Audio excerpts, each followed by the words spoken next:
우리가 금년 이제 역전되리라라고 하는 표어의 말씀으로 주제를 삼고 저녁 예배 시간을 이용해서 역전의 사람을 찾아가고 있습니다.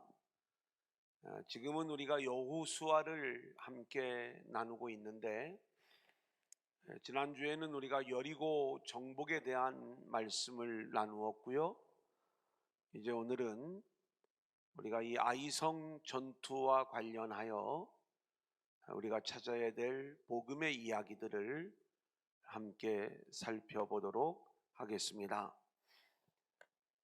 우리가 여리고 전쟁의 핵심이라고 하면 이 여리고 전쟁의 승리는 특별히 언약궤의 은혜로 대속제물의 피의 은혜로 승리한 전쟁이었다라고 하는 것을 우리가 함께 나누면서 이 전쟁은 전적인 하나님의 승리이기 때문에 그 전쟁의 영광은 하나님만이 차지하셔야 되는 그러한 전쟁이었습니다.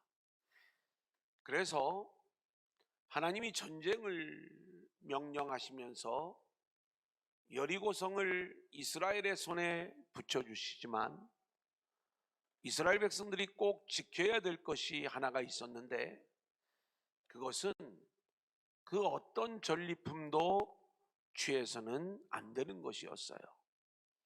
왜냐하면 그 모든 전리품은 하나님께 드려지므로 이 전쟁의 승리의 영광이 온전히 하나님께만 돌려져야 되었던 것이죠. 자, 그 말씀이 여호수아 6장 18절입니다. 우리 한번 같이 읽어볼까요? 시작.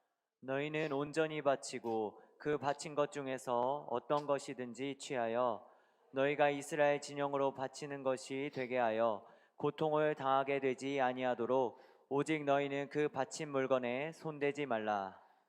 전쟁의 승리를 주신 분은 하나님이시고 이스라엘 백성들은 그 승리의 기쁨을 누릴 수 있었지만 승리를 이루신 분이 하나님이시기에 이 전쟁에서 그 어떤 공로나 자격을 취할 그 자격이 이스라엘에게는 없었다, 이 말씀인 것이죠.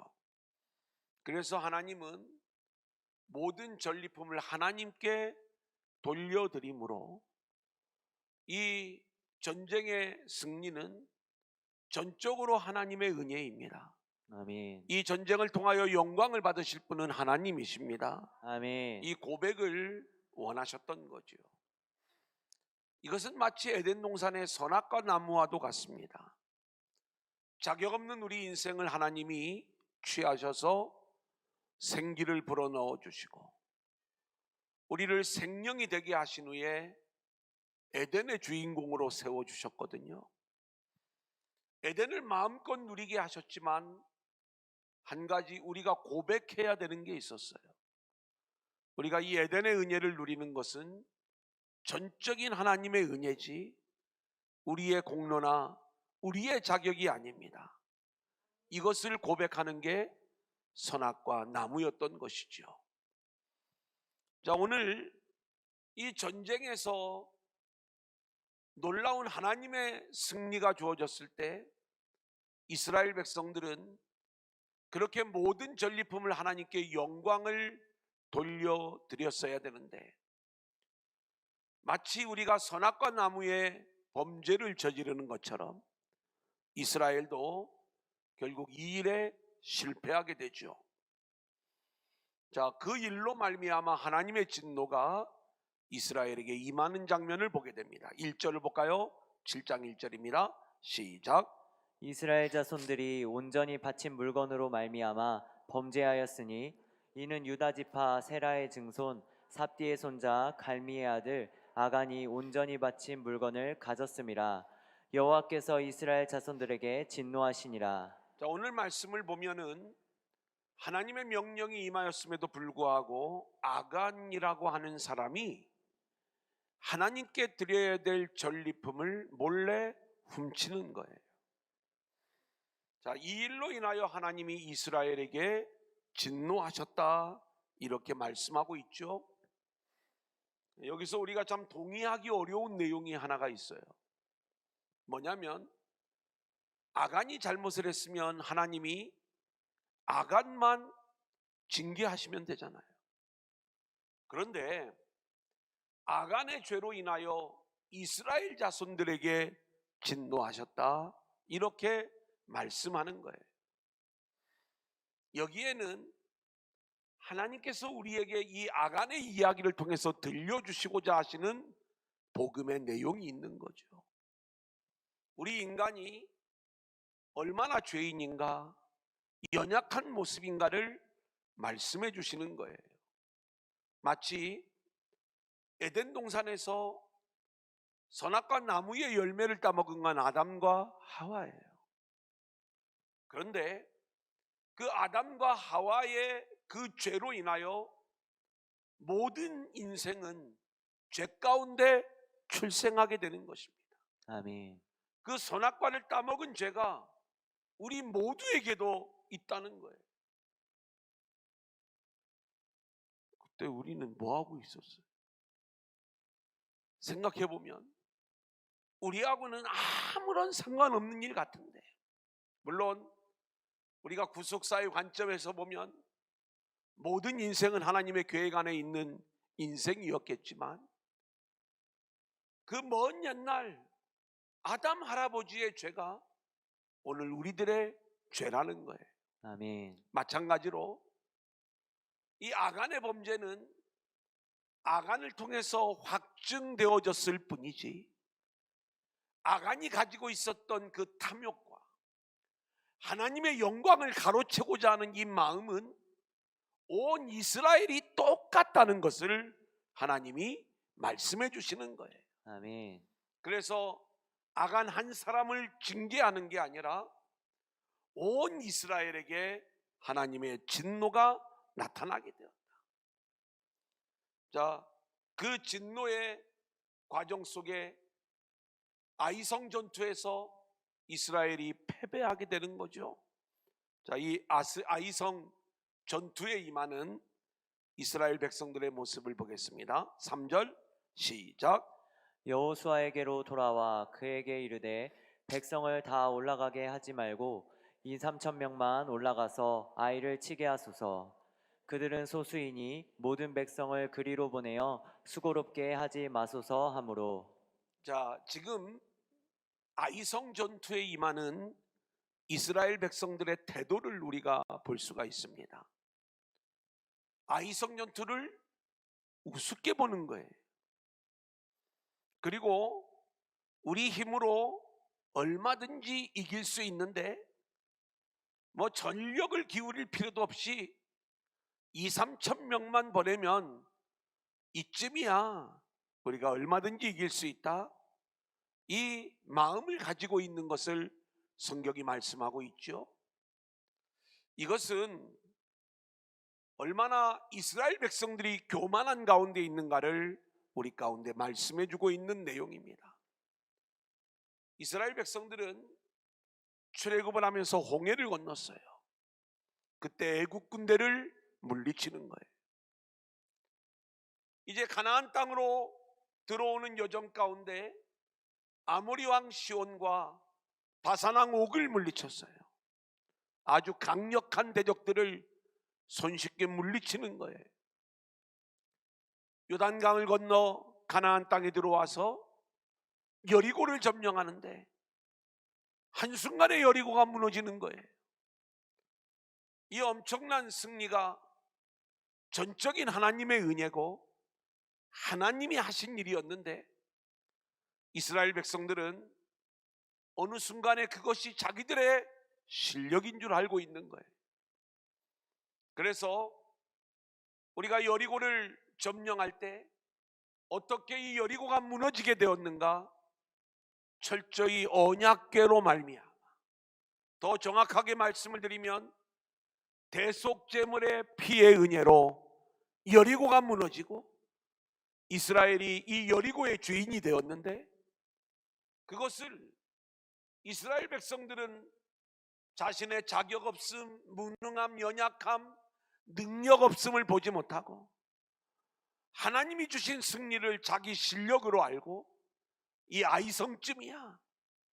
우리가 2, 3천 명만 올라가면 얼마든지 이길 수 있다. 여러분, 이 마음이 하나님 앞에서의 교만인 거예요. 그래서 이 일로 인하여 결국 아이성 전투에서 실패하는 이스라엘의 모습을 보게 되는 것이죠. 저는 이렇게 우리가 하나님의 은혜가 아닌 자신의 힘과 능력을 의지하는 것이 이게 실패의 모습인 거예요. 우리 두란노 교회가 그리고 저와 여러분이 하나님의 은혜 안에서 믿음에 성공하는 교회와 성도들이 될 수 있기를 소원하는데, 아멘. 어떻게 우리가 성공할 수 있는가? 하나님의 은혜를 붙잡으면 성공이 되는 것이고, 아멘. 나의 힘과 나의 실력, 나의 능력으로 하려고 하면 이미 실패한 것이라는 것을 우리가 놓치지 말아야 하는 것입니다. 이스라엘 백성들은 보기 좋게 이 전쟁에서 패배하게 됩니다. 그 패배 속에서 이제 여호수아가 하나님 앞에 기도하는 거예요. 항의하는 거예요. 아니, 이러려면 왜 우리를 출애굽해서 여기까지 데리고 왔느냐? 그때 하나님이 이스라엘의 패배의 원인을 말씀해 주죠. 11절 같이 보겠습니다. 시작. 이스라엘이 범죄하여 내가 그들에게 명령한 나의 언약을 어겼으며 또한 그들이 온전히 바친 물건을 가져가고 도둑질하며 속이고 그것을 그들의 물건들 가운데에 두었느니라. 13절. 너는 일어나서 백성을 거룩하게 하여 이르기를 너희는 내일을 위하여 스스로 거룩하게 하라. 하나님은 이스라엘 백성들이 첫 번째 아이성 전투에서 왜 실패하게 되었는가? 그것은 하나님의 말씀에 순종하지 않고 마땅히 하나님께 돌려야 될 영광을 자기 것으로 가로채면서 전리품을 훔쳤기 때문에 그런 것이죠. 그래서 하나님은 전쟁에서 이길 수 있는 비밀을 말씀해 주시는데, 너희 가운데 악을 제하여 거룩을 회복하라, 이렇게 말씀을 하고 있는 거예요. 아멘. 다음 대지에서 나눌 내용이지만 이 일로 인하여 아간이 죽임을 당하게 됩니다. 여러분, 우리가 좀 생각을 해보면 정말 이게 아간이 죽을 만한 죄인가? 하나님이 좀 너무 잔인하지 않으신가? 우리는 이런 생각을 가질 수가 있습니다. 저도 성경을 볼 때마다 막 어떤 때는 두렵기도 하고요. 그리고 내가 조금만 잘못하면 이렇게 죽을 수도 있겠구나, 이런 내용과 때로는 위협을 느낄 만한 내용이 이 안에 있어요. 아간이요, 나중에 자기가 훔친 거 다 토해냅니다. 그런데도 죽어요. 우리는 이와 비슷한 장면을 신약 성경에서도 하나 보는 장면이 있는데, 사도행전을 보면 아나니아와 삽비라의 이야기가 나와요. 바나바가 하나님 앞에 온전히 헌신하는 모습을 통해서 교회의 인정을 받아요. 이때 아나니아와 삽비라도 인정을 받고 싶은 거예요. 그래서 자기의 전 재산을 팔아서 교회에 바치는데 절반만 딱 숨겨놓고 나머지 절반만 바치는 거예요. 그것도 대단하죠. 별로 안 대단하신 모양이네. 막 우리 절반 바칠 분들이 많으신가? 엄청난 거 아닙니까? 그죠? 요즘 그 정도 했다면 막 박수를 치고 엄청 인정을 받을 거예요. 근데 이 사람이 그렇게 열심히 바쳐놓고 저주를 받아 죽은 거예요. 아니, 하나님이 좀 너무 하시지 않는가? 이 사람이 인간이니까 좀 자기 먹고 살 만큼 좀 남겨놓고 나머지를 다 바쳤으면 그 정도를 좀 인정해 주셔야 되는 것 아닌가? 우리는 이런 생각을 가질 수가 있는데, 하나님이 원하시는 것은 어떤 모습이냐? 지금 이 아간을 죽이시는 장면과 아나니아와 삽비라를 죽이시는 이야기는 같은 이야기예요. 지금 이스라엘은 출애굽을 했어요. 요단을 건넜어요. 그리고 세 가지 준비, 할례를 행하고 유월절을 지키고, 그리고 무기병과 볶음국식을 먹었어요. 그리고 이제 여호와의 군대 장관을 통과하여 여리고를 무너뜨리고 이제 가나안의 주인공으로 살아야 되는데, 그렇게 하나님 나라의 주인공으로 살려면 이스라엘은 거룩한 공동체가 되어야 하는 거예요. 그런데 이 거룩한 공동체에 가장 악이 되는 게 뭐냐? 하나님의 은혜를 인정하지 않는 거예요. 하나님의 영광을 가로채는 거예요. 이 악을 제하여 버림으로 뭐가 이루어지는 거예요? 거룩한 공동체의 회복을 요구하시는 거예요. 아멘. 사도행전의 이야기도 마찬가지예요. 이제 오순절을 통과한 초대교회, 이 교회가 거룩한 공동체가 되어 그 사명을 감당해야 되는데, 이 안에 나도 인정받고 싶다라고 하는 이 지금 아간의 어떤 탐욕, 그리고 하나님의 영광을 가로채는 것, 이 마음이 아나니아와 삽비라 안에 들어왔어요. 아니, 이것은 마귀가 우리 모두를 유혹해 오고 있는 그러한 마귀의 공격인 거예요.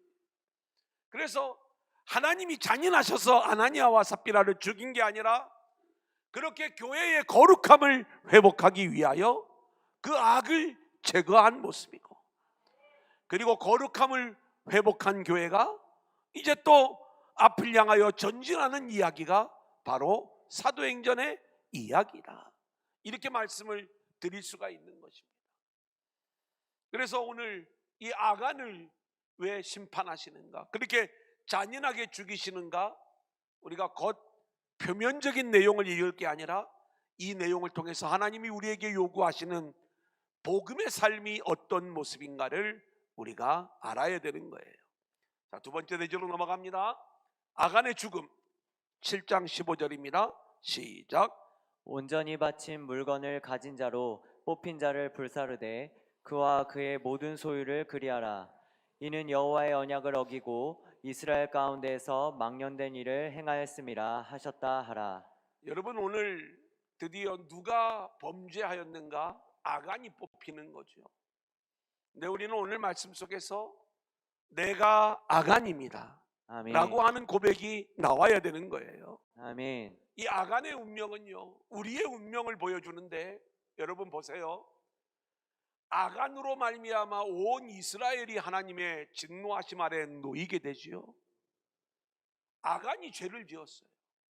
그런데 아간을 통하여 드러난 죄는 그 죄를 확증해 보여주는 거예요.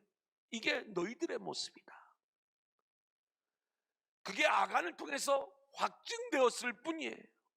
아간만 그런 게 아니라 이스라엘 모두가 다 아간과 똑같은 마음을 가지고 있는 거예요. 자, 그래서 왜 범죄하게 되었는가? 21절, 22절을 보면 범죄에 대한 동기가 나옵니다. 시작. 내가 노력한 물건 중에 시날산의 아름다운 외투 한 벌과 은 200세겔과 그 무게가 50세겔 되는 금덩이 하나를 보고 탐내어 가졌나이다. 보소서, 이제 그 물건들을 내 장막 가운데 땅속에 감추었는데 은은 그 밑에 있나이다 하더라. 이에 여호수아가 사자들을 보내매 그의 장막에 달려가 본즉 물건이 그의 장막 안에 감추어져 있는데 은은 그 밑에 있는지라. 여기 말씀해 보니까 한번 21절 중간쯤 보면 한번 따라합니다. 보고 탐내어 가졌나이다. 여러분, 뭐가 생각이 나요? 선악과가 생각이 나지요. 먹음직하고 보암직하고 탐스러운 이거예요. 아간이 왜 범죄에 빠지게 되었는가? 탐욕 때문에. 마치 우리가 선악과를 따먹은 모습처럼. 그렇기 때문에 이 아간의 범죄 이야기는 우리의 범죄 이야기고 이스라엘의 범죄 이야기라는 것을 우리가 알아야 되는 거예요. 아멘. 하나님은 오늘 이 아간의 이야기를 통해서 성경은 저주 가운데 있는 우리 인간의 모습, 그런 인간을 구원해내는 하나님의 은혜의 이야기를 우리 가운데 말씀해 주고 있는 것이다. 아멘. 자, 이제 이 아간이 뽑히는 과정을 보겠습니다. 16절로 18절 시작. 이에 여호수아가 아침 일찍이 일어나서 이스라엘을 그의 지파대로 가까이 나아오게 하였더니 유다 지파가 뽑혔고, 유다 족속을 가까이 나아오게 하였더니 세라 족속이 뽑혔고, 세라 족속의 각 남자를 가까이 나아오게 하였더니 삽디가 뽑혔고, 삽디의 가족 각 남자를 가까이 나아오게 하였더니 유다 지파 세라의 증손이요 삽디의 손자요 갈미의 아들인 아간이 뽑혔더라. 제가 이 장면을 우리가 좀 곰곰이 이렇게 묵상을 해보면 어떤 장면이 생각이 나냐면, 이렇게 뭘 이렇게 좀 복잡하게 하는가? 뭔가 하나님이 뭘 빙글빙글 돌리다가 그냥 한 군데를 딱 지목해서 아간이야 이렇게 알려줄 수도 있잖아. 그런데 오늘 여기에 이 아간이 뽑히는 과정을 구체적으로 우리한테 설명해 주지는 않지만 아마 이 내용을 보면 12지파 대표가 나왔던 것 같아요. 근데 그 중에 제비를 뽑았는데 누가 뽑히냐면 유다 지파가 뽑히는 거예요. 또 유다 지파에 또 여러 족장들이 또 나오는 거예요. 거기에 누가 뽑히는가? 세라가 뽑히는 거예요. 그 다음에 삽디가 뽑히고, 그리고 갈미의 아들 아간이 뽑혔다, 이렇게 이야기를 해요. 여러분, 이 장면을 보면 하나님은요, 죄를 지은 사람은 아간이지만 온 이스라엘에게 책임을 묻고 있는 그 장면이 연상이 되어지는 거예요. 12지파 대표가 나왔을 때 그들은 이 아간의 범죄 이야기, 그런 마음들이 자신들 안에도 있었는데 그 하나님께서 12지파 모두에게 묻고 있는 거죠. 유다가 뽑혔어요. 유다지파 전체에게 또 묻고 있는 거죠. 세라, 삽디, 갈미, 아간에 이르기까지 하나님은 이 뽑히고 뽑히는 과정을 통해서, 뽑히는 것은 아간이었고 아간이 죄인임이 드러났지만 너희들도 다 똑같은 죄악의 마음을 가지고 있는 존재들이야. 아멘. 그 죄악의 마음을 너희도 다 가지고 있는데 그 마음을 확증시켜준 인물이 아간인 거야. 요 내용을 보여주는 그 한 가지 의미가 있고요. 또 하나, 12지파 중에 하필이면 유다지파가 뽑히는 거예요.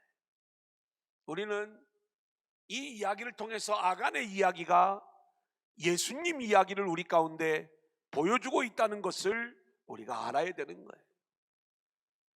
뽑히고 뽑혀서 죄인 중에 죄인으로 뽑힌 게 아간이었어요. 우리 주님도 죄가 없으신 분이셨지만 유다 지파로 주님이 오셔서 죄인 중에 괴수로 뽑히셔서 십자가에 달리신 분이 바로 우리 주님이신데, 바로 이 아간의 이야기는 그렇게 주님의 이야기를 보여주고 있다. 근데 아간의 이야기가 주님의 이야기를 보여주는 건 더 정확한 몇 가지 영역이 있습니다. 여러분, 죄를 지은 건 아간이었죠. 아간 한 사람의 죽음으로 인하여, 한 사람의 범죄로 인하여 이스라엘의 실패가 찾아와요. 그런데 이 아간이 죄인으로 뽑혀 죽임을 당했을 때 한 사람의 죽음으로 온 이스라엘이 승리하게 되는 거예요. 여러분, 이 이야기는 바로 예수님 이야기 아닙니까? 첫째 아담 한 사람의 범죄로 말미암아 모두가 다 죽을 운명이 되었는데 둘째 아담이신 예수 그리스도로 말미암아 우리 주님 한 사람의 죽음으로 우리 모두가 다 구원받는 이야기, 승리하는 이야기, 이 이야기를 말씀해 주고 있는 거죠. 아멘. 우리 로마서 5장 18절로 19절 같이 읽어볼까요? 시작. 그런즉 한 범죄로 많은 사람이 정죄에 이른 것 같이 한 의로운 행위로 말미암아 많은 사람이 의롭다 하심을 받아 생명에 이르렀느니라. 한 사람이 순종하지 아니함으로 많은 사람이 죄인 된 것 같이 한 사람이 순종하심으로 많은 사람이 의인이 되리라. 아간은 자기의 죄 때문에 죽은 거예요. 그런데 이 아간이 죽음으로 이스라엘 민족 전체가 살아나게 되는 것. 예수님은 스스로 죄인의 모습으로 이 땅에 오셔서 십자가를 지심으로 죄 없으신 분의 죽으심으로 인하여 우리 모두가 살아나는 그 이야기를 아간의 이야기가 품고 있다, 이렇게 말씀을 드릴 수가 있겠고요. 이제 이 아간이 죽은 그 자리가 돌로 치고 얼마나 이 처절한 죽음을 당했는지 그 돌이 무더기가 된 거예요. 그곳을 아골골짜기라고 불렀어요. 그런데 이 아골골짜기가 얼마나 놀라운 축복의 장소로 변화되는가? 이사야 65장 10절입니다. 시작. 사로는 양떼의 우리가 되겠고 아골 골짜기는 소떼가 눕는 곳이 되어 나를 찾는 내 백성의 소유가 되려니와. 아골골짜기는 십자가의 자리를 모형해요. 죄로 인하여 비참한 죽음을 죽인 무덤의 장소예요. 근데 이곳이 오히려 소떼가 눕는 곳이 되어 나를 찾은 내 백성의 소유가 되려니와. 하나님을 찾는 자들이 마음껏 누릴 수 있는 하나님 나라를 보여주는 그러한 곳이 되었고요. 호세아 2장 15절을 볼까요? 시작. 거기서 비로소 그의 포도원을 그에게 주고 아골 골짜기로 소망의 문을 삼아 주리니 그가 거기서 응대하기를 어렸을 때와 애굽 땅에서 올라오던 날과 같이 하리라. 아골골짜기가 이스라엘 백성들에게 소망의 문이 되는 거예요. 오늘 이 시대에 십자가가 우리에게 소망이 되는 것처럼 아멘. 이 아골골짜기가 소망의 문이 되는 것. 그러니까 이 아간의 이야기는 철저하게 예수님 이야기를 우리 가운데 보여주고 있다, 이렇게 말씀을 드릴 수가 있겠습니다. 이제 마지막 대지입니다. 아이성 전투와의 발산. 여호수아 8장 1절부터 29절까지는요 두 번째 아이성 전투 이야기를 우리 가운데 말씀해 주고 있어요. 제가 처음 교환을 만들 적에는 다 이렇게 적습니다. 이제 다 적으면 지금 이렇게 앞뒤로 2페이지가 아니라 한 3페이지, 4페이지 정도가 나와요. 그러면 그걸 다시 2장 주면 마음이 불편하잖아요, 그죠? 그래서 한 장으로 이걸 앞뒤로 요약을 하려다 보니까 오늘은 제가 이 1절부터 29절까지의 내용을 다 빼고 제가 말씀으로 좀 이 내용을 설명해 드리려고 하는 거예요.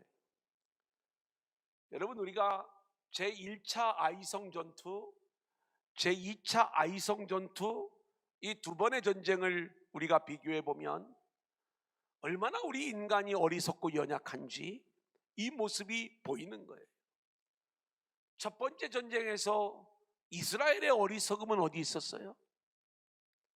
이 전쟁의 승리가 하나님이 주시는 승리요, 하나님의 은혜로만 이길 수 있는 전쟁임을 몰라보고 여리고 정복을 너무 쉽게 한 나머지 아이성쯤이야, 자기 힘, 자기 실력으로, 자기 방법으로 이 아이성을 점령하려다가 하나님의 징계를 받는 이스라엘의 이야기를 첫 번째 전쟁을 통해서 우리가 알 수 있는 모습이지 않았습니까?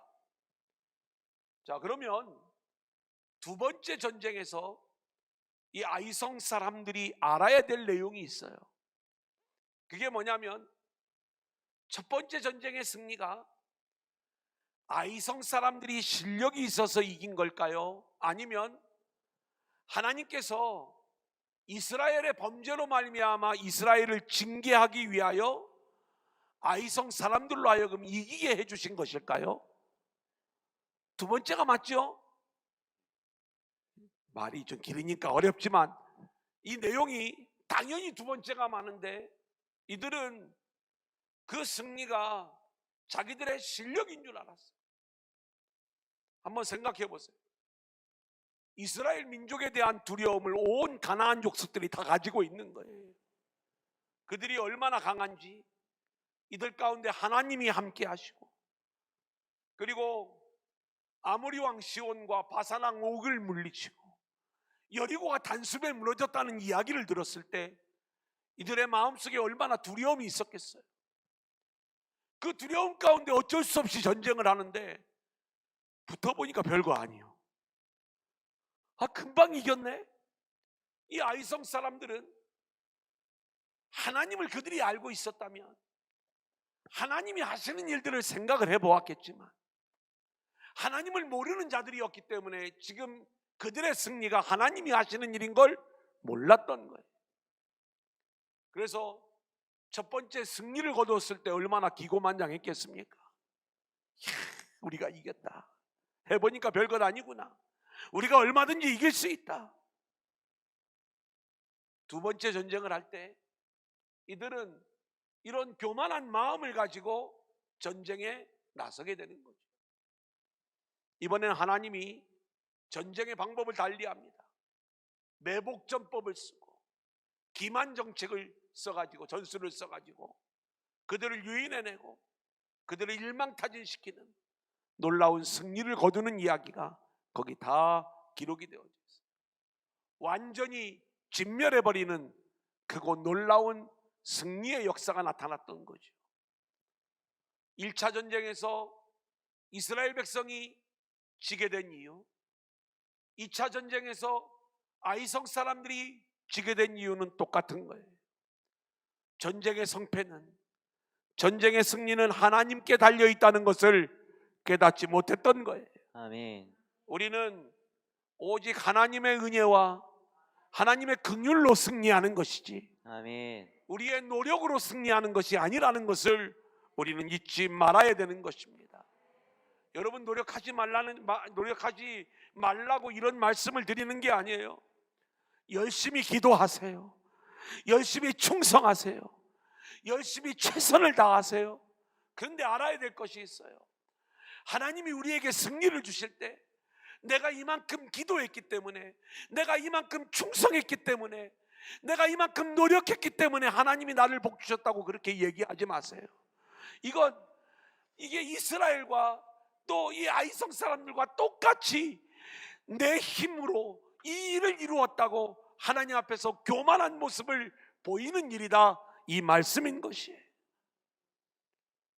우리가 최선을 다하되 우리가 그만큼 능력이 없기 때문에 하나님의 은혜를 구하며 최선을 다하지만 하나님이 우리에게 승리를 주셨을 때 이 승리는 전적으로 하나님이 주신 승리입니다. 아멘. 하나님의 은혜입니다. 이걸 우리가 믿음으로 고백을 해야 되는 거예요. 우리는 늘 열심히 기도하고 열심히 예배하고 최선을 다할 것이지만 그때마다 우리가 가져야 될 마음이 있는 거예요. 하나님, 나에게는 자격이 없습니다. 나는 능력이 없습니다. 아멘. 나를 불쌍히 여겨주세요. 아멘. 하나님의 은혜로만 이길 수 있습니다. 하나님이 하셔야 합니다. 아멘. 이 믿음을 우리가 가지게 될 때 우리에게 놀라운 은혜의 승리가 임하게 되는 줄로 믿습니다. 아멘. 그래서 우리는요, 우리 안에 있는 교만을 내려놓아야 되는 거예요. 아멘. 우리 교회도 마찬가지예요. 하나님이 이제 우리 교회를 축복하셔서 정말로 많은 부분에서 회복도 주시고 이제 앞으로 큰 부흥도 주실 줄로 믿는데 우리가 절대로 교만해져서는 안 되는 거예요. 하나님이 하셔야 됩니다. 하나님이 도와주셔야 됩니다. 아멘. 하나님의 은혜로만 가능합니다. 아멘. 우리 두란노 교회의 교만을 내려놓을 수 있기를 소원하고요. 아멘. 저와 여러분의 교만을 내려놓을 수 있기를 소원합니다. 아멘. 자, 이제 이 변화된 이스라엘의 모습이 전쟁의 승리를 거둔 다음에 이제 이들이 에발산에서 제단을 쌓는 모습을 통해서 이들이 얼마나 이제 하나님이 원하시는 모습으로 거룩이 회복되어졌는가를 우리 가운데 보여주는데, 자 8장 30절 같이 볼까요? 시작. 그때 여호수아가 이스라엘의 하나님 여호와를 위하여 에발산에 한 제단을 쌓았으니. 여러분, 우리가 신명기 27장을 보면 이 에발산과 그리심산의 제단에 대한 이야기가 나오는 거예요. 근데 이 그리심산은 축복을 선포하는 산이고 에발산은 저주를 선포하는 산이에요. 그러면 전쟁에서 이기고 승리한 이스라엘 백성들이 어디로 들어가서 제단을 쌓고 싶을까? 당연히 축복의 산으로 올라가고 싶은 마음 아니었겠습니까? 근데 이들이요, 저주가 선포되어지는 에발산으로 올라가는 거예요. 여기에는 우리는 아간처럼 저주받아 마땅한 백성입니다라고 하는 그 고백이 이 제단을 쌓는 자들의 마음속에 이 고백이 함께 담겨 있는 거예요. 아멘. 저주받아 마땅한 자들이지만 하나님의 은혜로 구원받고 승리하였기에 믿음으로 이 제단을 쌓습니다라고 하는 그 고백이 담겨져 있는 거죠. 31절을 볼까요? 이는 시작. 이는 여호와의 종 모세가 이스라엘 자손에게 명령한 것과 모세의 율법책에 기록된 대로 쇠 연장으로 다듬지 아니한 새 돌로 만든 제단이라. 무리가 여호와께 번제물과 화목제물을 그 위에 드렸으며. 여러분, 여기에 보니까 쇠 연장으로 다듬지 아니한 새 돌로 만든 제단이라 이렇게 말씀하고 있어요. 여기에는 뭔가 우리 인간이 다듬은 어떤 내용이 들어가면 안 된다는 거예요. 쉽게 이야기하면 죄인인 우리 인간이 하나님의 은혜로 말미암아 죄의 문제가 해결되어지는 이 놀라운 축복의 현장에 인간의 노력, 인간의 의도, 인간의 방법, 인간의 공로, 그 어떤 것도 거기에는 작동되어질 수 없다. 그래서 돌로 새로 다듬지 아니한 그러한 돌로 제단을 쌓고 있는 모습을 우리 가운데 보여주고 있는 거예요. 여러분, 정말로 주님의 십자가로 말미암아 우리가 죄 용서함을 받는 그러한 이야기들은 우리가 알아야 될 것이 여기에 그 어떤 인간의 공로가 들어갈 수 없는 것이고 전적인 하나님의 은혜와 선물로 우리에게 이 죄 용서의 은혜가 임하게 되는 줄로 믿습니다. 아멘. 그래서 우리가 올라가야 될 산은요, 저주가 선포되어지는 이 에발산인데 거기에서 나는 저주받아 마땅할 그러한 죄인이요, 이제 하나님의 은혜가 아니면 살 수 없는 죄인입니다라고 하는 고백을 우리가 함께 제단을 쌓아 올릴 때에 우리의 죄를 용서해 주시고 우리를 구원해 주시는 하나님의 놀라운 은혜가 우리 모두에게 임하게 될 줄로 믿습니다. 아멘. 그래서 우리가 믿음으로 산다는 게 뭐냐? 그것은요, 어떤 종교적 행위로 사는 것을 믿음으로 산다고 얘기하는 게 아니에요. 믿음으로 산다는 것은요, 자신을 죄로 인하여 저주받아 마땅할 자로 늘 인정하고 사는 거예요. 그때 우리의 마음은요, 누구를 바라보게 돼요? 십자가의 주님을 바라보는 거예요. 아멘. 주의 은혜를 바라보는 거예요. 아멘. 그렇게 우리가 주님의 십자가를 바라보는 자로 살아가는 게 믿음으로 살아가는 것이다. 아멘. 이것을 기억하면서 철저히 믿음의 사람으로 세워지는 저와 여러분들이 될 수 있기를 소원합니다.